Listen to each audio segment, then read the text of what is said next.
Hello, beautiful souls. As many of you know, my first language is English.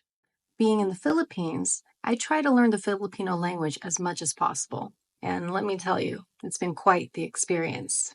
Like most languages, the Filipino language is what you can call a high context language. With English, the language is pretty direct. But with the Filipino languages, they rely heavily on nuances, context, and being a little bit more indirect. Basically, in America, the words give the sentence meaning, while in the Philippines, the sentence gives the words meaning. So there I was, and someone mentioned hindi mabebenta, which I translated in my head, not for sale. Naturally, I thought, wait, why would someone ask if I'm for sale? Of course, you can't buy me. But no, it turns out what they really meant was, we can't talk about her because she'll understand. It's like the ultimate compliment, right? Now, let's talk about directions. In the States, the GPS will say, go straight at the roundabout, or take a left at the roundabout. There's been a couple areas here where the drivers just take the left instead of going on the roundabout and circling around till it's their turn to make a left. But if you've ever heard ikot sa redonda, it sounds simple enough. Ikot means to spin or circle, and redonda means a roundabout. So you're basically saying circle around the roundabout, which makes sense, right? But when you're on the roundabout, which way do you go? When do you go straight? When do you make the turn? When do you go left? When do you go right? The directions only say ikot sa redonda, so you just circle around the roundabout. But somehow, even when the driver doesn't know when to go straight or make a left or a right, they somehow know just based off ikot sa redonda. These are subtle differences, but when you think directly, it can make the simplest things seem like a puzzle. Speaking of puzzles, the Philippines is a linguistic treasure trove. There are over 180 languages here. Yes, you heard that right. But wait, in the States, we would refer to them as 180 languages, but here in the Philippines, it's referred to as 180 dialects. Right now, I'm in Luzon, where you mostly hear Tagalog, but hop over to Pampanga and Kapampangan takes over. Just the other day at breakfast, I heard someone ask for ebon. Naturally, I thought, you want the whole chicken? Since ibon means bird in Tagalog. Turns out in Kapampangan, ebon means egg. Who knew? But then in Cebu, langgam means bird.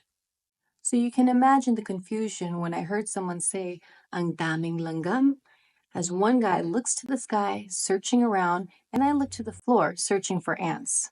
These are the moments when I realized just how wild and wonderful language can be. As someone who grew up speaking a low context language like English, navigating communication in a high context culture like the Philippines can be fascinating. Asking direct questions like, do you understand? Or can you do it? Can lead to a yes response, sometimes just to avoid tension and embarrassment. But here's the catch, that yes doesn't necessarily mean what you think.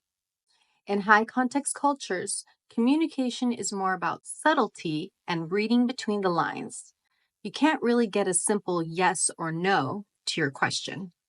So, how do you get the information you need? The key is patience and observation. Let's say someone tells you, we're having some issues, but I think we can figure it out. To someone from a low context culture, that might sound like, great, they know what the problem is and they're working on it.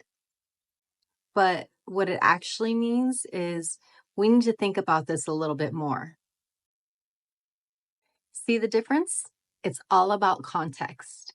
Instead of expecting direct answers, you need to engage in conversation in order to gain understanding.